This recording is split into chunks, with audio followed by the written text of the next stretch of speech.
Hello students, good morning everyone. Welcome to all of you in second semester after Diwali vacation.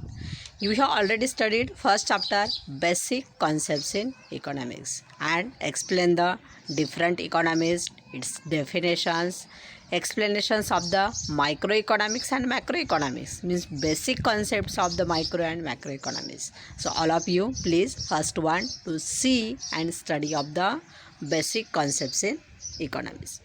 So today we are going to study about second chapter money. First one before I hope all of you good and healthy. So some problems does not reopen the college and therefore continue online study. So what is meant by money? What play importance of the money? What explanations of the money? So first one to see introductions. Man is an intellectual animal. Man is a social person. Means invention of money is an important and fundamental inventions out of the various inventions in the world. According to Crowther, there is a basic inventions in the branch of knowledge. जब हम लोग human की बात करेंगे so human एक intelligent person है, एक social responsible person है और उसी रीज़न की वजह से जो हमारे कई इन्वेंशंस हो गए, कई रिसर्च हो गए, उसमें पैसे का रिसर्च बहुत इंपॉर्टेंट रिसर्च है और उसी इम्पॉर्टेंट रिसर्च में जैसे वहाँ पर कहा जाता है कि वो एक फंडामेंटल, उसका मतलब होता है वो एक बेसिक एंड इम्पॉर्टेंट रिसर्च है। उसी रिसर्च की वजह से हमारी लाइफ एंड हमारी इकोनॉमिकली लाइफ बहुत ही सुलभ हो गई है। ठीक है, हम लोगों ने क्राउथर की भी डेफिनेशन देखी, जो हमारे अर्थतज्ञ हैं उन्होंने भी कहा है कि there is a basic inventions in the branch of knowledge. वो क्या है? एक बेसिक इन्वेंशन है जो हमारे कई वहाँ पर नॉलेज के एक्सप्लेनेशंस में दिया जाता है। हम लोग कुछ एग्जांपल्स देखेंगे, जैसे inventions of fire in a science, invention of wheels in a mechanical science.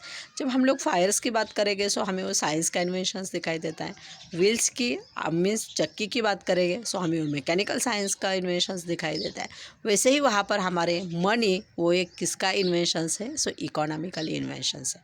So money is an important concept of the economic means human being, and therefore today almost and all of you persons totally depend upon the money. So what is meant by money? Money means specially explain of the exchange of the commodity and service. So purchase any commodity, sale of the any commodity, so it is play importance role of the money. Money is a circulated everywhere. जब आज के date में हम लोग पैसे की बात करेंगे सो पैसे की वजह से हम लोग कई कमोडिटी या सर्विस परचेस कर सकते हैं, सेल कर सकते हैं। उतना ही नहीं कि वहाँ पर पैसा बहुत आसानी से सर्कुलेट हो रहा है एक जगह से दूसरे जगह पर। सो ऐसे कई रीजंस की वजह से totally so today's everyone is a depend upon the money. So before barter system, and these barter systems means stop of the barter systems and to start money. But some of the explanations barter systems, difficulties of the barter system. So first one, what is meant by barter system? सो पहले barter system थी, उसमें कई difficulties थी, वो difficulties clear हो गई और उसके बाद वहाँ पर पैसा स्टार्ट हो गया और हमारी लाइफ सुलभ हो गई। तो हम लोग बार्टर सिस्टम्स की बात करेंगे जिसे देवान घेवान पद्धत कहा जाता है। इसका मतलब क्या है? It refers to exchange of the goods for exchange of the another goods. Means कोई भी एक गुड्स रहेगी उसके बदले में हम लोग अनदर गुड्स को क्या कर रहे हैं? एक्सचेंज कर रहे हैं, तो उसे कहा जाता है वहाँ पर बार्टर सिस्टम।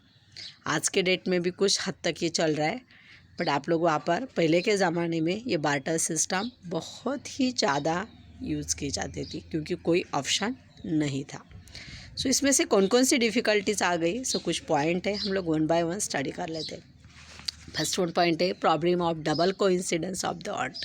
सबसे बड़ा प्रॉब्लम हो गया कि double coincidence of the earn means lack of the double coincidence on it as the main problem of the exchange one goods to another goods. जब एक गुड्स के बदले में दूसरे गुड्स को एक्सचेंज किया जा रहा था तो उसमें सबसे ज़्यादा प्रॉब्लम था डबल को अर्न्स का। जैसे for example a person has rice and he want wheat. Second one, B person has wheat but he want milk. It means A person and B person does not exchange of the goods. So why? Because its demanded is different. जब हम लोग a person की बात करेंगे सो वहाँ पर उसके पास rice है, उसे वीट चाहिए. सेकंड वाले पर्सन के पास वीट है, बस उसे राइस नहीं चाहिए, उसे मिल्क चाहिए. तो ये लोग एक दूसरे से अपनी कमोडिटी को एक्सचेंज कर सकते हैं क्या? नहीं कर सकते हैं. तो इसका मतलब क्या होता है कि इस तरीके से डबल को इंसिडेंस का बहुत बड़ा एंड ज़्यादा प्रॉब्लम किस में हो रहा था. सो ये हमारे बार्टर सिस्टम में, और इसी की वजह से जो हमारा मनी का रिवॉल्यूशनरी चेंजेस हो गया, तो ये चेंजेस भी ऐसे डिफ़िकल्टी की वजह से कारणीभूत है. सेकंड वन पॉइंट है lack of the common measure value. So barter system, so it has the main problem of the lack of the common major value. It means while exchange goods for goods, there was no standard unit of the account. जब हम लोग एक goods के बदले में दूसरे goods को exchange कर रहे हैं, सो उसके लिए कोई भी वहाँ पर स्टैंडर्ड यूनिट नहीं है. Just for examples today any commodity and service, it has the measure of the standard of unit. Just for examples rice, wheat, kilogram, liters means milk या फिर oil. So it has the etc measures of the different unit of the वहाँ पर standard unit. Just for examples 2 kg rice exchange of the 2 kg onion, it has the not good unit of the account. जब हम लोग देखेंगे कि पहले के ज़माने में सेम टू सेम एक्सचेंज कर लेते थे. जैसे कोई बर्तन रहेगा, एक बर्तन से चावल देंगे तो दूसरे बर्तन से वहाँ पर किसी को राइस चाहिए तो वो उसे एक्सचेंज करेगा. बट एक्चुअली ये स्टैंडर्ड यूनिट है क्या? नहीं है, क्योंकि एक कमोडिटी और दूसरी कमोडिटी का सेम वहाँ पर हम लोग वैल्यू नहीं कर सकते हैं. उसकी प्राइस हमें पता है कि मार्केट के डिमांड एंड सप्लाई से तय होती है. तो इसी रीज़न की वजह से एक कॉमन मेजर वैल्यू का प्रॉब्लम क्रिएट हो गया. Next one, third one point है difficulty of storage of goods. जो भी हम लोग का स्टोरेज ऑफ गुड्स का जो डिफ़िकल्टी थी वो बहुत बड़ी डिफ़िकल्टी हो गई थी. It is necessary to store of goods for future consumption. किसी भी पर्सनस को means future consumptions, it has the most important consumptions, क्योंकि future life it has secures for every persons, it child, its family etcetera. जब हम लोग बात करें कि कोई भी पर्सन जब कमाता है, काम कर रहा है, सो उसका वो क्या चाहता है कि अपनी फैमिली सिक्योर होनी चाहिए, अपने बच्चे सिक्योर होने चाहिए. तो उसके लिए क्या होना चाहिए? फ्यूचर्स के लिए उनके पास कंजप्शंस होना चाहिए. तो पहले क्या थे, गुड्स को एक्सचेंज किया जाता था, तो फ्यूचर के लिए क्या रखना चाहिए? गुड्स ही रखने चाहिए. But perishable good it has not store of the future consumption. Perishables goods का मतलब होता है नाशवान चीज़ें. नाशवान चीज़ें हम लोग रख सकते हैं क्या? नहीं रख सकते हैं.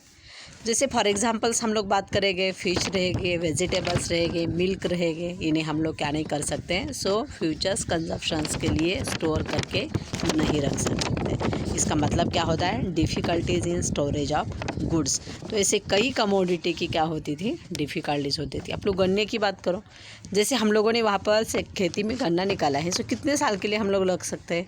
नहीं रख सकते ज़्यादा साल तक. उसके लिए वो कुछ भी यूज़फुल नहीं रहेगा. नेक्स्ट वन पॉइंट हम लोग देखेंगे indivisibility certain goods. So individuals का मतलब होता है not divide of the certain goods. Some goods are not divided and therefore it has create the many problem of the exchange of goods and service. Just for examples animal, house etcetera. जब हम लोग वहाँ पर animals की, house की बात करेंगे या फिर कुछ फ्लॉक की बात करेंगे, तो ऐसे कई गुड्स है कि उसे हम लोग डिवाइड नहीं कर सकते थे. जैसे फॉर एग्जांपल्स एक पर्सन के पास क्या है, एक राइस या फिर एक बैग राइस है, और उसे उसके बदले में क्या चाहिए? सो फ्लॉक चाहिए. और फ्लॉक वालों को क्या चाहिए कि अपने पास जो फ्लॉक है उसमें उसे राइस चाहिए, वीट चाहिए. तो क्या वो फ्लॉक को हाफ कर सकता है? नहीं कर सकता है. या फिर एनिमल की बात करेंगे, किसी के पास एनिमल है और उसके बदले में उसे कई कमोडिटी चाहिए, तो उसे वो पार्ट करके दे सकता है क्या? सो नहीं दे सकता है. इसका मतलब क्या होता है कि some individual goods are such a problem of the barter system.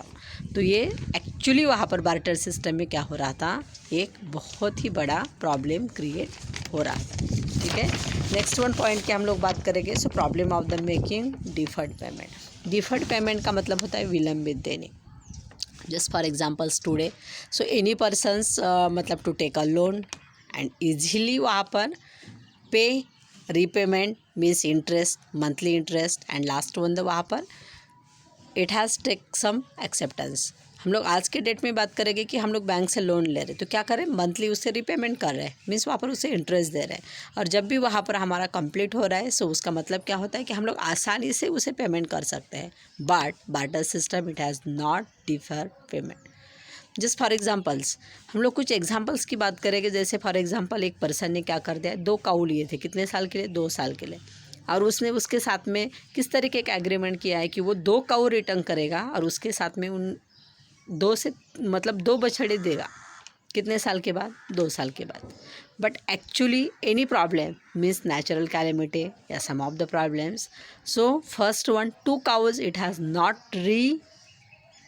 पे means not explanations of the physical capitations, mean जो भी वहाँ पर फिजिकल कंडीशन है उस फिजिकल कंडीशन में उसे वापस कर सकता है क्या, सो नहीं कर सकता है। और कुछ प्रॉब्लम की वजह से वो रहे नहीं तो क्या करेगा, तो ऐसे कई प्रॉब्लम्स क्रिएट हो जाते थे। इसका मतलब क्या है, standard of deferred problem there as a main problem of the barter system. तो इस तरीके से जो हमारे प्रॉब्लम है डबल कोइंसिडेंस का प्रॉब्लम, कि वहाँ पर ऐसे 2 पर्सन मिलने चाहिए कि जिन्हें एक दूसरे की कमोडिटी वो एक्सचेंज कर सकते हैं। Second one common measure value, एक स्टैंडर्ड यूनिट होना चाहिए कि जो स्टैंडर्ड यूनिट क्या उसे हम लोग मेजर कर सकते हैं जो आज के डेट में है। पर पहले डेट में एक्सचेंज की वजह से उसे स्टैंडर्ड यूनिट से नहीं बता सकते हैं। उतना ही नहीं, हम लोगों ने देखा कि स्टोरेज ऑफ गुड्स, हर कोई चाहता है कि अपना फ्यूचर क्या होना चाहिए, सिक्योर होना चाहिए। बट ऐसे कई गुड्स है कि हम लोग फ्यूचर्स के लिए उसे स्टोर करके नहीं रख सकते। उसके साथ में हम लोगों ने फोर्थ वन पॉइंट देखा था इंडिविजुअल ऑफ सर्टन गुड्स, जो गुड्स इंडिविजुअल हैं और जिनके पास है तो वो क्या अपने उस गुड्स को डिवाइड कर सकता है क्या, नहीं कर सकता है। तो उसकी डिमांड कैसे कंप्लीट होगी, एक्चुअली प्रॉब्लम है।